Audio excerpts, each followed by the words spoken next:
क्या आप क्रिकेट के फैन हैं या किसी सच्ची प्रेरणादायक कहानी की तलाश में हैं? यदि ऐसा है तो The Test of My Life आपके लिए एकदम परफेक्ट किताब है। यह कहानी है युवराज सिंह की, एक ऐसे क्रिकेटर जो ना सिर्फ खेल के मैदान पर शानदार प्रदर्शन दिखाते हैं बल्कि जिंदगी की सबसे मुश्किल जंग को भी जीतने का हौसला रखते हैं। जब युवराज अपने करियर की ऊंचाई पे थे तभी उन्हें कैंसर जैसी गंभीर बीमारी का पता चला। एक तरफ उनका करियर था तो दूसरी तरफ उनकी जिंदगी का सवाल। मजबूरी में उन्हें क्रिकेट से दूरी बनानी पड़ी, लेकिन उन्होंने कभी हार नहीं मानी। उन्होंने कैंसर को हराया और एक योद्धा की तरह क्रिकेट की दुनिया में दोबारा कदम रखा। यह उनकी वापसी किसी फिल्मी कहानी से कम नहीं लगती। इस किताब में युवराज ने अपनी जिंदगी के कई मजेदार, प्रेरणादायक और इमोशनल लम्हों को साझा किया है जो यकीनन आपके दिल को छू लेंगे। उनकी कहानी हमें यह सिखाती है कि मुश्किलें चाहे जितनी भी बड़ी हों, हमें उनका सामना करना चाहिए, डटकर, पूरे आत्मविश्वास के साथ। युवराज सिंह एक ऐसा नाम जो भारतीय क्रिकेट टीम में हमेशा याद रखा जाएगा। चंडीगढ़ में जन्मे और पले बढ़े युवराज महज 19 साल की उम्र में टीम इंडिया के लिए डेब्यू किया। साल 2001 यानी 2001 में जब उन्हें कैंसर हुआ तब उन्होंने एक लंबा ब्रेक लिया, इलाज करवाया और फिर जबरदस्त वापसी की।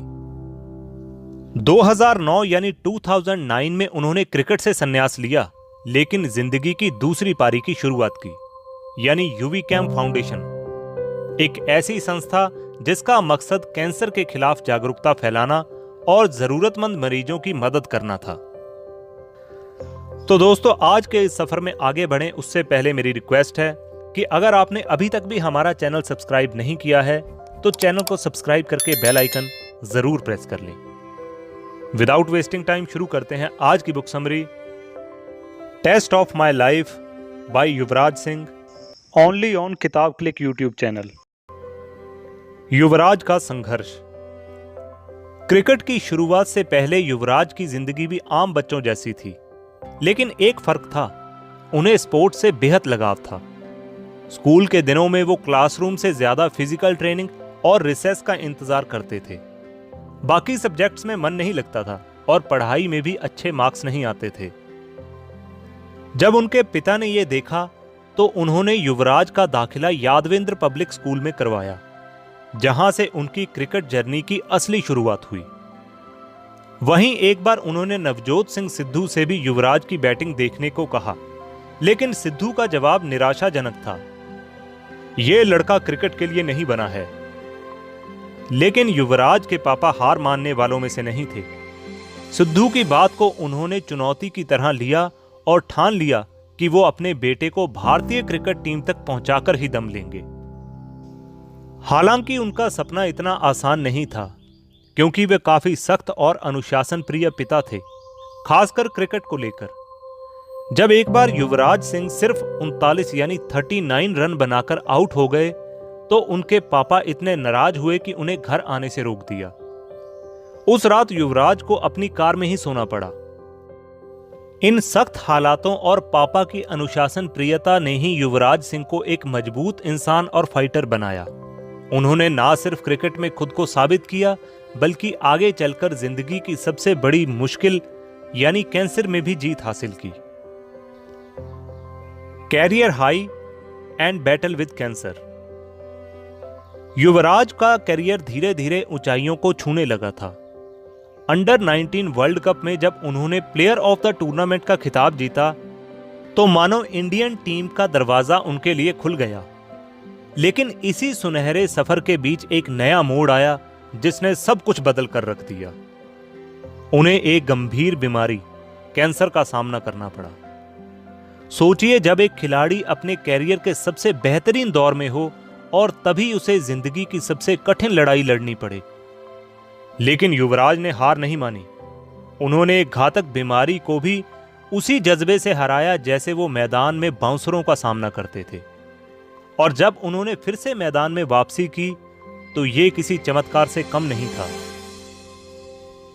इस कहानी से आपको महसूस होगा कि अगर इरादे मजबूत हों तो कोई भी मुश्किल आपको हरा नहीं सकती। युवराज की यह कहानी सिर्फ एक क्रिकेटर की नहीं, बल्कि एक फाइटर की है। The top of the world cup.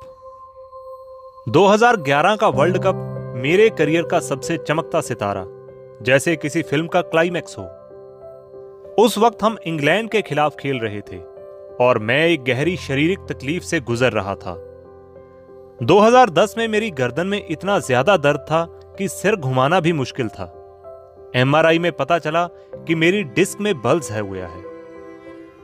Team के फिजियो नितिन पटेल ने खूब कोशिश की, लेकिन दर्द में कोई खास राहत नहीं मिली। लेकिन मैच चल रहा था और मैं बल्लेबाजी के लिए चौथे नंबर पर उतरा। केवल 2 गेंदें ही खेली थी कि गर्दन में एक जोर का झटका लगा और उसी पल मैंने खुद को संभाला, फोकस किया और फिर जो हुआ वो इतिहास है। मैंने जबरदस्त पारी खेली और ये मेरे लिए खास इसलिए भी है क्योंकि मेरे आइडियल सचिन तेंदुलकर मेरे साथ मैदान पर थे। सचिन ने मुझसे कहा था, तुम्हें इस टूर्नामेंट को वैसे खेलना चाहिए जैसे तुम उसे सबसे ज्यादा सम्मान देते हो। वर्ल्ड कप के हर मैच में सचिन का साथ और उनके शब्द हमें आगे बढ़ने की ताकत देते रहे। एक मजेदार बात बताऊं, एक दिन हम मैक्सिको में डिनर कर रहे थे, तभी एक फैन रविंद्र जडेजा के पास आया और गुस्से से उन पर चिल्लाने लगा, इतनी जल्दी आउट कैसे हो गए। मामला इतना बढ़ गया कि न्यूज में आ गया और टीम पर गैर जिम्मेदार होने के आरोप लगने लगे। इसके बाद मुझे कुछ समय के लिए टीम से बाहर कर दिया गया, लेकिन फिर जुलाई में मुझे श्रीलंका के खिलाफ खेलने का मौका मिला। वर्ल्ड कप से पहले मैंने 2 बैट तैयार किए थे। एक पर लिखा था वर्ल्ड कप नंबर 1 और दूसरे पर world cup number 2। South Africa के खिलाफ मैंने बैट नंबर 1 से खेला, लेकिन ढाका जाते समय बैट नंबर 2 गायब हो गया। बाद में पता चला मेरी मां उसे चंडीगढ़ ले गई थी ताकि बाबा जी का आशीर्वाद दिलवा सके। बाबा जी ने भी उस बैट को देखते ही कहा, यह तो युवी का बैट है, और संगत ने भी सभी लोगों ने उसे आशीर्वाद दिया। मैच से ठीक पहले मां बेंगलोर पहुंची और मुझे मेरा वर्ल्ड कप नंबर 2 बैट दे दिया और इसी बैट से मैंने वो वर्ल्ड कप खेला और सबसे बड़ी बात, वर्ल्ड कप जीतना। ये मेरी जिंदगी का सबसे बड़ा अचीवमेंट था और इसने मुझे एक चीज सिखाई, मुश्किलें चाहे कितनी भी हों, अगर दिल में जुनून हो तो जीत पक्की है। See, change from cricket to cancer. मेरी हेल्थ की देखभाल करने वाले कई लोग थे, लेकिन जतिन चौधरी, उन पर मेरा भरोसा सबसे ज्यादा था। जतिन एक फिजियोथेरेपिस्ट हैं। उनसे मेरी पहली मुलाकात 2006 में हुई थी, जब मेरे बाएं घुटने में चोट लगी थी। फिर 2008 में मेरे कंधे में जब इंजरी आई तो हमारा रिश्ता और भी गहरा हो गया। जतिन सिर्फ एक डॉक्टर नहीं रहे, अब वो मेरे लिए एक दोस्त बन गए थे जिन पर मैं पूरी तरह से भरोसा करता था। जब मेरी खांसी लगातार बढ़ती जा रही थी तो डॉक्टर कोहली ने मेरे को एक्सरे करने की सलाह दी। जतिन उस दिन भी मेरे साथ था। जैसे ही हम एक्सरे करवाकर बाहर निकले, जतिन ने एक्सरे प्लेट खुद देखनी चाहिए। डॉक्टर के चेहरे पर चिंता साफ दिख रही थी और जतिन की आंखों में भी डर था। प्लेट्स में एक सफेद धुंध जैसा कुछ दिख रहा था। वो साफ इशारा कर रहा था कि कुछ गड़बड़ है। डॉक्टर ने FNAC टेस्ट और फिर सिटी स्कैन करने की सलाह दी और अगले ही दिन डॉक्टर कोहली का फोन आया। तुम्हारे लिए बुरी खबर है। उन्होंने बताया कि मेरे लंग्स में ट्यूमर है और यह कैंसर की शुरुआत हो सकती है। उसी वक्त मेरी मां गुरुद्वारे में थी। जतिन ने उन्हें यह खबर फोन करके दे दी। जब मां घर लौटी और मेरी आंखों में देखा, तब बस वो फूट फूट कर रोने लगी। वो एक पल और सब कुछ बदल गया था। मैंने अपने कुछ करीबी दोस्तों को भी यह खबर दे दी। डॉक्टर परमेश्वरन ने कहा कि तुरंत अस्पताल में भर्ती होने की जरूरत है। इस दौरान मेरा शरीर खाने पीने की हर चीज को रिजेक्ट कर रहा था। जो भी खाता तुरंत उल्टी हो जाती। इसी बीच प्यूमा ब्रांड के साथ मेरा एक एंड्योरमेंट शूट तय था जिसमें उसेन बोल्ट, फर्नांडो अलोंसो जैसे महान दिग्गज खिलाड़ी शामिल हो रहे थे। शूटिंग की डेट मैंने पहले ही दे दी थी, जनवरी 2012। कैंसर की खबर के बाद मैंने प्यूमा को ईमानदारी से सब कुछ बता दिया, लेकिन प्यूमा ने डील कैंसिल नहीं की, बल्कि उन्होंने कहा, हम तुम्हारा इंतजार करेंगे। यह मेरे लिए बड़ी बात थी। और फिर मैंने तय किया कि मैं अपना वादा निभाऊंगा। मैं शूटिंग के लिए गया। शूटिंग में ट्रेडमिल पर दौड़ना था। अलोंसो ने मेरी कैप पर ऑटोग्राफ दिया और मैं उसे पहनकर उसे रेस करते देखता था। उसेन बोल्ट से मिलना नहीं हो सका, वो शूट खत्म करके पहले ही जा चुके थे। मुझे इस बात का दुख हुआ क्योंकि मैं जानता था कि बोल्ट क्रिकेट के बहुत बड़े फैन हैं। उनसे मिलना मेरे लिए किसी सपने जैसा होता। इन वर्ल्ड फेमस एथलीट के बीच कुछ समय ऐसा लगा जैसे मैं फिर वही पुराना युवराज बन गया हूं। लेकिन जैसे ही खांसी आती और मुंह से खून निकलता तो सच्चाई सामने आ जाती। एक खिलाड़ी होने के नाते मुझे दर्द सहने की आदत थी। उस वक्त मुझे अनिल कुंबले की याद आई, जिन्होंने टूटे हुए जबड़े के साथ वेस्ट इंडीज के खिलाफ बैटिंग की थी। ऐसे ही जज्बे ने मुझे ताकत दी और मैं तैयार हो गया कैंसर से जंग लड़ने के लिए। The Test of My life.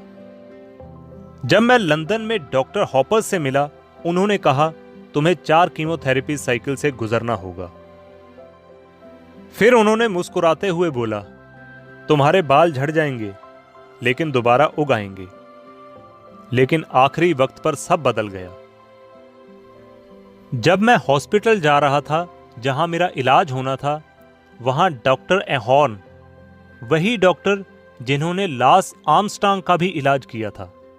Lance वो अमेरिकी साइकिलिस्ट जिसने मौत को हराकर दुनिया को बताया कि जज्बा किसे कहते हैं। जब मैंने डॉक्टर हॉपर को बताया कि अब मैं अमेरिका जा रहा हूं, उन्होंने कहा, यहां भी तुम्हें वही इलाज मिलता। फिर थोड़ी देर रुके और बोले, अगर मेरा बेटा होता तो मैं भी डॉक्टर एहॉर्न के पास ही भेजता। मुझे भरोसा हो गया मैं सही जगह जा रहा हूं। डॉक्टर एहॉर्न ने कहा, 3 साइकिल्स और तुम बिल्कुल ठीक हो जाओगे, जैसे कभी कुछ हुआ ही नहीं था। मैंने उनसे पूछा, क्या मैं इसके बाद पिता बन पाऊंगा? उन्होंने कहा, हां, उम्मीद है। कीमोथेरेपी से फर्टिलिटी कम होती है, लेकिन तुम्हारे केस में सिर्फ 10% असर पड़ेगा। एक हल्की मुस्कान मेरे चेहरे पे आ गई। इलाज के दौरान मैंने लांस की किताब पढ़नी शुरू की, it's not about the bike. पहले तो किताब भारी लगी, लेकिन फिर एक लाइन ने मुझे उम्मीद दी। लांस ने स्पर्म बैंक में अपना स्पर्म रिजर्व किया था और आज उनके 3 बच्चे हैं। मैंने भी उम्मीद नहीं छोड़ी। कीमोथेरेपी के दिन नींद, भूख सब गायब थी। मैं खुद की वीडियो बनाता, डायरी लिखता और खुद से बातें करता। तभी मुझे पता चला मेरे 2 भरोसे के लोग मुझे धोखा दे गए। एक पत्रकार जिसने मेरे ब्लैकबेरी अपडेट्स मीडिया में बेच दिए थे, और दूसरा जतिन चौधरी। हां, वही जतिन जिस पर मैं सबसे ज्यादा भरोसा करता था। उसने सब कुछ एक न्यूज चैनल को बता दिया। जहां यह खबर बाहर आई, फोन आने लगे। सेलिब्रिटीज, फैंस, सबने हौसला दिया। अब वक्त था सच बताने का। मैंने ट्विटर पर एक पोस्ट डाली और अपनी सच्चाई दुनिया के सामने रख दी। कीमो के बाद 15 दिन बीते और एक सुबह जब मैं उठा, अपने तकिए पर बालों का गुच्छा पड़ा था। मैं समझ गया अब गंजे होने का वक्त है। मैंने खुद अपना सिर शेव करवा दिया, एक सेल्फी ली और ट्विटर पर पोस्ट कर दी। कुछ दिनों बाद निशांत ने खबर दी, अनिल कुंबले तुमसे मिलना चाहते हैं। मैंने सोचा क्या वो सच में आएंगे, लेकिन वो आए, मुझे गले लगाया और कहा, एक दिन क्रिकेट फिर से तेरी जिंदगी में लौटेगा। उस दिन मुझे असली हिम्मत मिली। तीसरी कीमोथेरेपी के दौरान डॉक्टर ने कहा, आज कोई कीमो नहीं होगी क्योंकि ट्यूमर अब चला गया है, बस कुछ टिश्यूज बचे हैं। ड्रग शेड्यूल चेंज किया गया है और आखिर कीमो 5 दिन बाद हो गई। मुझे लगा अब मैं फिर से गा सकता हूं, हंस सकता हूं, जिंदगी जी सकता हूं। Taking God again. इलाज खत्म होने के बाद जो सबसे पहले मुझसे मिलने आए वो थे सचिन तेंदुलकर। उन्होंने मुझे गले लगाया और कहा, युवी तू लौटेगा, तू फिर लौटेगा। डॉक्टर ने कहा अभी 10 दिन और हॉस्पिटल में रहना होगा। मैं खड़ा भी नहीं हो पा रहा था और मन में मौत के ख्याल आने लगे। लेकिन कुछ दिन बाद मैं इंडिया लौटा, अपने घर गुरुग्राम। मैंने देखा एक आदमी खड़ा था, मुझसे हाथ मिलाया। मैंने पूछा आप कौन हैं? वो मुस्कुराया, आपका लॉयर हूं। Short term memory loss, chemo का एक साइड इफेक्ट। फ्लाइट में क्रू ने मुझे पहचान लिया, फिर भी प्रोफेशनल रहे। मुझे एक कार्ड दिया जिसमें लिखा था, welcome home UV, get well soon. एक दिन मॉल गया, लोगों ने पहचाना, दुआएं दी, प्यार दिया। जो मुझे नहीं जानते थे वो भी खाना ऑर्डर करके भेज रहे थे। मैं घर गया, मां को बताया। वो मुस्कुराई और बोली, मुझे पहले से ही पता था कि देश तुमसे कितना प्यार करता है। जोरावर को देखा, मुझे चैन मिला। अब वो अकेले जीना सीख चुका था। मैं गुरुजी से मिला और फिर थोड़ी छुट्टी, थोड़ा आराम। स्पेन गया, दोस्तों के साथ long drive, pool parties, dinner, हंसी मस्ती। जिंदगी फिर से लौट रही थी। लेकिन जब मैं इंडिया लौटा, मैं 103 किलो का हो चुका था। अब वक्त था फिर से ट्रेनिंग शुरू करने का, फिर से मैदान में उतरने का। The battle for confidence. एक दिन जब मैं अपने घर की छत पर गया तो मैंने देखा वहां एक मोर खड़ा था।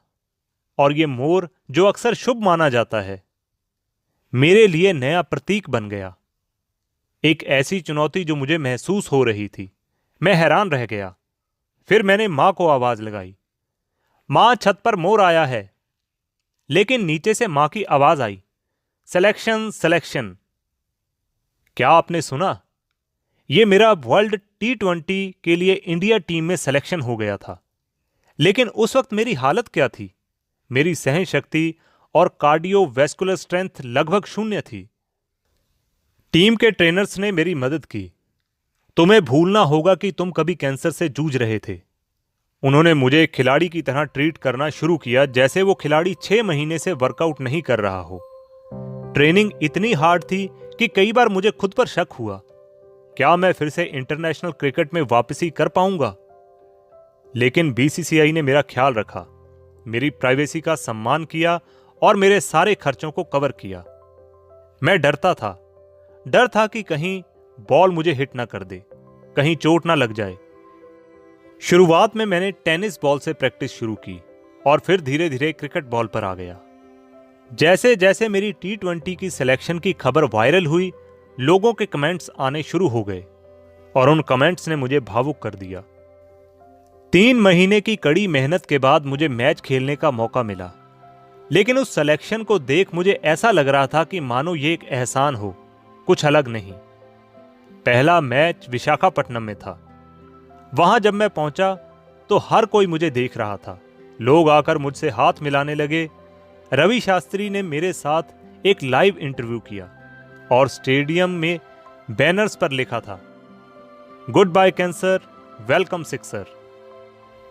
जब मैं स्टेडियम में पहुंचा तो पूरा क्राउड खड़ा होकर मेरी तारीफ कर रहा था।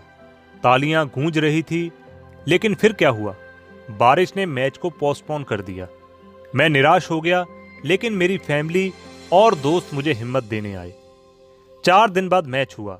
न्यूजीलैंड के खिलाफ टॉस जीतकर हमने पहले फील्डिंग करने की फैसला किया। लेकिन अफसोस, हम 1 रन से हार गए। फिर भी मैंने 2 ओवर में 14 रन बनाए और 24 बॉल में 32 रन बनाए, जिसमें 2 छक्के भी थे। पाकिस्तान के खिलाफ हम 1 रन से जीते। इस मैच में मुझे प्लेयर ऑफ द मैच का खिताब मिला। कैंसर के बाद मेरी जिंदगी पूरी तरह बदल चुकी थी। पहले मेरा फोकस सिर्फ और सिर्फ खेल पर रहता था। मैंने कभी अपनी सेहत का ध्यान नहीं दिया। लेकिन अब मैंने ठान लिया था कि मैं कैंसर चैरिटी शुरू करूंगा। और यहीं से शुरुआत हुई यूवीकैम फाउंडेशन की। मेरे इस ट्रस्ट के जरिए मैं कैंसर के मरीजों की मदद करूंगा और इस बीमारी के प्रति जागरूकता फैलाने के लिए फंड जुटाऊंगा। मैं अपने जीवन में जो कुछ भी हासिल कर पाया हूं, उसके लिए मैं अपने दोस्तों, परिवार और क्रिकेट का आभारी हूं।